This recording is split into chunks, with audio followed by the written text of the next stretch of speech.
Hello everybody, నేను బెంగళూరుకి వెళ్ళే రూట్లో ఈ వ్యాన్ని చూసి నిజంగా చాలా అప్రిషియబుల్. అసలు లేడీ చూడండి, వ్యాన్లోనే స్టవ్ పెట్టి ఇంత బాగా టిఫిన్ బ్రేక్ఫాస్ట్ ఐటమ్ చేస్తుంది.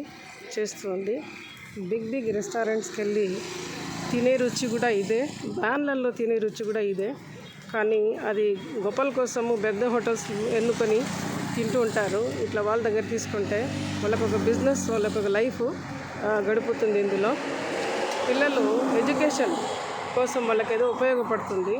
కాబట్టి ఇట్లా వాళ్ళ బిజినెస్కి మనము ఎంకరేజ్ చేస్తే చాలా బాగుంటుంది. వాళ్ళు డెవలప్ అవుతారు, పికప్ అవుతారు, డబ్బు సంపాదిస్తారు. చూడండి ఎంత క్రౌడ్గా ఉందో, ఎంతమంది తింటున్నారు చూడండి. ఇక్కడ భోజనాలు, బ్రేక్ఫాస్ట్ ఐటమ్స్ ఎంతమంది తింటున్నారు చూడండి. చూసారా ఎంతమంది తింటున్నారు చూడండి. టేస్ట్ లేకపోతే వస్తారా? రుచి లేకపోతే వస్తారా? చిన్న వ్యాన్లో business. Big restaurants better than the big restaurants. Small mini van, small restaurant business బాగా జరుగుతుందమ్మా. మీ హస్బెండ్కి సపోర్టివ్గా చేస్తున్నావా? పిల్లలకి చదివించుకోవాలా, అన్నీ చేసుకోవాలా, సరిపోతుందా డబ్బు? జరుగుతుంది కదా. చూడు, మీ వంట రుచిగా ఉంది కాబట్టి అందరూ ఇక్కడ వచ్చి తింటున్నారు. అది నాకు చాలా హ్యాపీగా ఉంది చూస్తూ ఉంటే. అందరూ వచ్చి ఈ వ్యాన్లో దగ్గర ఈ రెస్టారెంట్లో తినండి. Mini restaurant, it is better than the big hotels, big restaurants, right?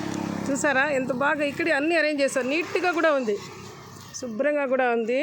చూడండి, ఇక్కడే అన్నీ వండేసుకుంటున్నారు. చాలా బాగుంది అసలు. చిన్న వ్యాన్, ఈ టెంపోలో స్టవ్ అరేంజ్ చేసి రెస్టారెంట్. ఇప్పుడు ఒక రెస్టారెంట్ ఓపెన్ చేయాలంటే ఎంత బెనిఫిట్ పెట్టాలి, ఎంత అమౌంట్ పెట్టాలి. చూడండి ఎంత బాగుంది. టేస్ట్గా ఉందండి టిఫిన్? టేస్ట్గా ఉందా? రుచిగా? ఎస్ అని నోట్తో చెప్తే కదా. బాగుందా? మీకు పట్టలేదులేండి, జస్ట్ వింటున్నా, మీ సౌండ్ పడుతున్నా. టిఫిన్ బాగుందమ్మా ఇక్కడ? రుచిగా ఉందా? పెద్ద రెస్టారెంట్స్ బెటరా, ఇది బెటరా? ఇట్లా కదా, ఇట్లా వాళ్ళ బిజినెస్ దగ్గర మనము సపోర్ట్ చేస్తే పిల్లల ఎడ్యుకేషన్. చెప్పండి వాళ్ళు కొంచెం డెవలప్మెంట్ అవుతారు, పిల్లలు ఎడ్యుకేషన్ చేస్తారు. అవును కదా. కదా, మీ అందరికీ నిజంగా అప్రిషియేట్ చేయాలి. ఎందుకంటే పెద్ద రెస్టారెంట్ కోరుకోలేదు, రుచి, సపోర్ట్, వాళ్ళకు కొంచెం హెల్పింగ్ ఉంటుంది. Very good. అవును. Okay, thank you so much. Thank you so much. Bye. బాగుందా బ్రేక్ఫాస్ట్ తెమిలా? ఓకే, ఈసారి ఎప్పుడు వచ్చినా కూడా ఇక్కడే నిలబెట్టి వీళ్ళకి సపోర్ట్గా ఉంటుంది. తినేటట్లు, వాళ్ళు డబ్బు సంపాదించుకున్నట్లు అరేంజ్ చేసుకో. Okay, bye.